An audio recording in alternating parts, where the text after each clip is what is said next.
orange chair. Hey, welcome. Glad to be here. We are glad you are here. And of course, you have more people with you. Can you please introduce yourself? Hello. Hi. Television. Hi, nice to have you here as well. Well, Uku, I have to say, a lot of my colleagues were really jealous of me sitting here. Because you were kind of voted as the hottest man of Eurovision. How does it feel carrying that title? Being too far. Well, I can see why they are jealous. How was your first rehearsal? It went well. I feel like a lot of all this process that we've had, 2 months or 2.5 months, up to this moment, we didn't know what to expect. We had all the ideas and plans we wanted to see on the stage and do on the stage. And I was glad to see in the first rehearsal that a lot of it actually is there. So yeah, I feel glad. So can you tell us a little bit more about the story on stage? The story on stage is very simple. This 3 minutes is me sitting down right after I had a huge fight, a huge breakup of a beautiful, but maybe illusionary beautiful relationship. And this is what the guy goes through with these 3 minutes. How the name The Lucky One means that eventually this guy realizes that all of it is he himself. You know, he himself puts himself into that position where he is. You know, underwater. If you've seen the video, and he's only the one who can get himself out. So it's not about blaming one, blaming the other. It's about understanding first oneself and actually being interested in connecting with the partner. Well, that's a beautiful story, and of course it's a beautiful song. We have a lot of viewers watching online, and we have a lot of questions coming in, so I'm going to start with a few of them. The first one, hello Uku, Amanda here from the USA. What is the message you want to send to your fans through your performance of The Lucky One? Connect with yourself and with your partner. Yeah, I think it's like one of the most important things. Well, the second question, hello Uku, Mateus from the Brazilian website Colibri. I'm sorry, I hope I'm pronouncing it right, Mateus. Thank you for your question. And the question is, could you tell us the inspiration behind the song and the difference between last year's song?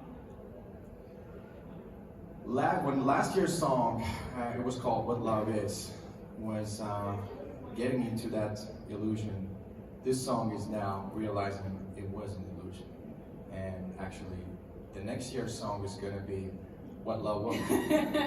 We'll see. But last year's song, What Love Is, was actually just bursting out that feeling, that powerful, whether it's illusionary or not, there's a huge power behind it. Is it personal for you, the song as well? Like, does it come from Yes, experience? both are. Yeah? Alright.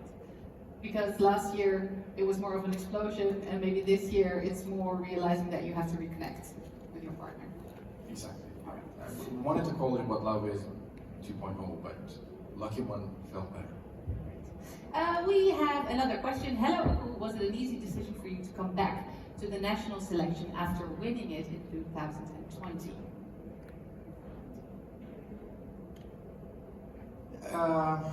Not too hard. One idea kept lingering in my mind, and that was a lot of people were telling me, you deserve to go, you should fight for, you should make this guy go to the Eurovision next year. But then again, you know, understanding that next year we have a lot of people in my country who want to go as well. So why I should be the guy to take their chances? It's not their fault. It's a situation we all should understand. So I had that idea in mind, but then I decided to go. Yeah. So what was the moment that you thought we need to do this? course, having doubts, you have to have a moment like, we're going to do this, right? After it was announced that Eurovision is cancelled, Tommy, who is the head of the delegation, like he said, did it through through Skype.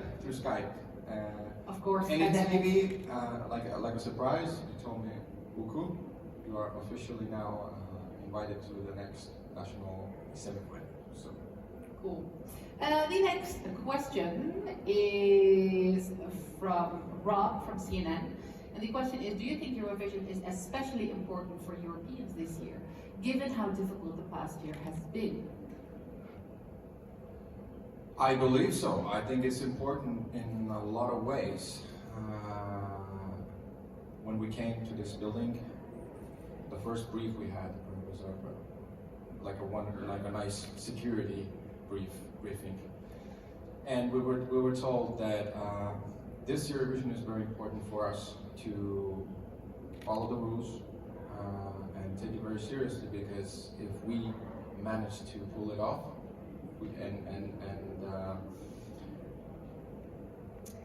and keep Rotterdam from exploding with COVID, then Very important. Yes. then it means that it's possible for all of us, not only Europe, it's possible for all of us to keep going back to our normal lives.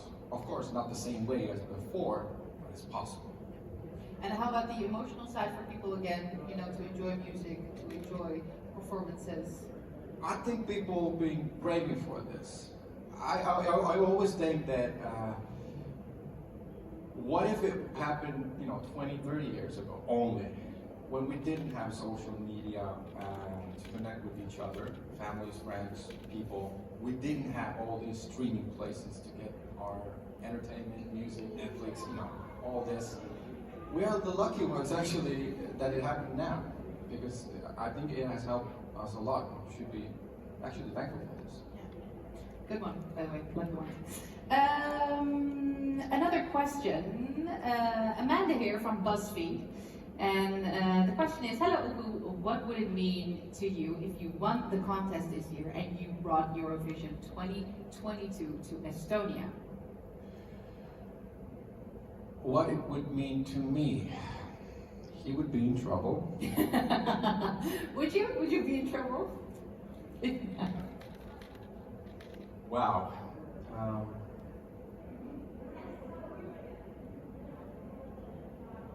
Wow. I even haven't thought that far, especially this year. I've thought that before. Would that be a cool thing to do to win your Eurovision? Definitely undescribable. But as I always go to the singing or song competitions, I don't like to compete. I like to do sports. I like to compete in sports, but it feels weird to compete with singing, because two things I ever wanted to do with music is actually to be able to do this, and second to bring second to bring the food on the table. So everything that comes after that is just like additional. It's an extra. It's extra bonus. gratitude, may I say? Sure. Yeah. But what would it mean for Estonia to have Eurovision 2022 over there? Tommy, you want to take that? For Estonia. It means that Uku, you can sing without a competition then. One more year. Nice. No, actually, it will be very nice, of course, and we can manage, of course. It will be hard, but it's nothing special. Nothing special. No, to make it happen. Oh yeah, perfect. All right. Well, I think we have room for a question from the audience. The gentleman over there, would you please stand up? Yeah, with your hand up. Yeah. Would you please introduce yourself and ask away? Hello, I'm Neil Martin for Wiwibloggs, and this year marks 20 years since Estonia won the Eurovision Song Contest. So I want to know, what is your favourite Estonian Eurovision entry of all time and why? I must say that it was Donald Badar and Dave Benton back in 2001 who won the competition. I really liked, one thing I really liked about the song, it's called Everybody, by the way, who doesn't know, really liked the energy on the stage. I think that was, and the connection, which I actually talked about, and the connecting with all the peoples together, having just a good time. It's that their idea, as it felt to me, was to connect everything with the music and positive energy. That's one of my favorites. I also like very much Kuula, which means listen, by Ott Lepland, back in 2012. Thank you. Does anybody else have another question? Sir, would you be so kind to stand up and wait for our assistants to arrive? Yeah, perfect. Hello, Alvaro from Eurovisionary. My question could be, what is the greatest memory, musical memory you have? What is the greatest musical memory you have?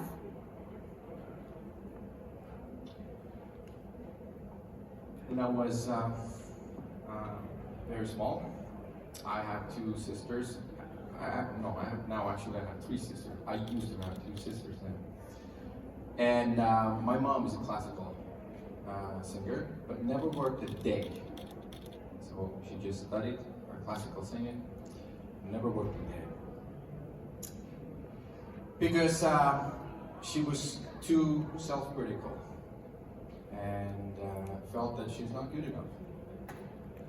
But when we played with the kids, we used to tease my little sisters, she used to go, taking the Sony Walkman, if you know the Sony Walkman, the headphone is, going to the toilet and sing the arias from the different operas. And it felt like I went to knock the door and said, "Mom, what are you doing?" And Mom had tears in her eyes.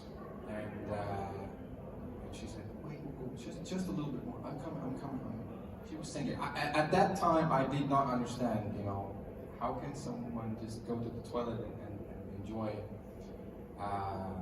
just singing so much. And I think that moment taught me later to what do you find in Hans and Gretel pieces on The breadcrumbs. Breadcrumbs, right. It's like I rediscover what my mother may have felt during that time. Till this day, she never sings. She passed on the love for music. Yes, Yeah, exactly. yeah, beautiful. We have another question coming in online from John from Eurovision Ireland.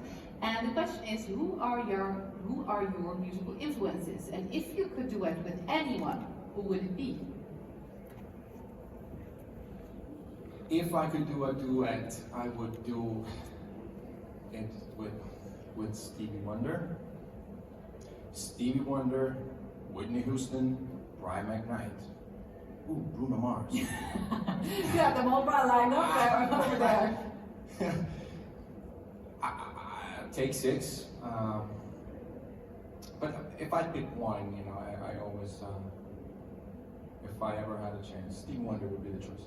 I think that would be a very nice collaboration. Well, we're almost at the end of the meet and greet of today. Of course, we will see each other during the Eurovision Song Contest, but we have also quite a few requests for you to maybe sing a little bit for us. What song you want? I was singing, I just had a Nika tutorial, so I was singing Grease in Estonian. Oh, well, whatever you're comfortable with. You can also sing your own song, whatever you like.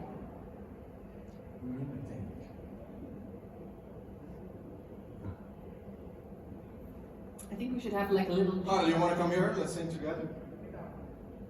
Our song. Do you guys have a song together? No, Carl is my backing vocal. Oh, yeah, of course. Well, I love this. We're getting a whole performance. You see? No, I don't sing. I'm not gonna help you guys. Whenever you're ready. let's just, yeah. You start. You start. No pressure. Okay.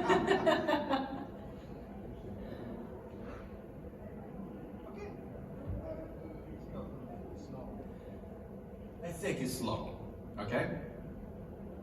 Or I can feel.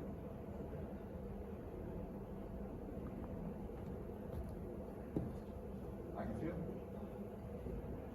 1, 2. I can feel,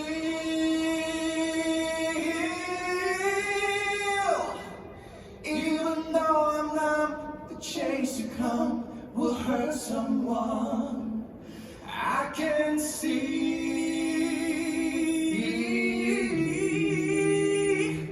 this time it isn't me, I might be the lucky one. I don't need a crystal ball to show me, baby, it's plain that you don't know me. When it comes to you, I'm better off alone. I don't need a crystal ball to make me realize that if I stay, you'll break me. Every time I say I should be gone, I should be gone. I should be gone, right? I was just no, you should be done. You can stay here all day. I don't mind. Thank you so much. Thank you so much, guys. Stay safe and enjoy the show. Thank you very much. And of course, for all the photographers, you are welcome to go over there for the press moment. And Uku, you as well, your press moment. Thank you very much for your Thank you. time. And you as well. Thank you.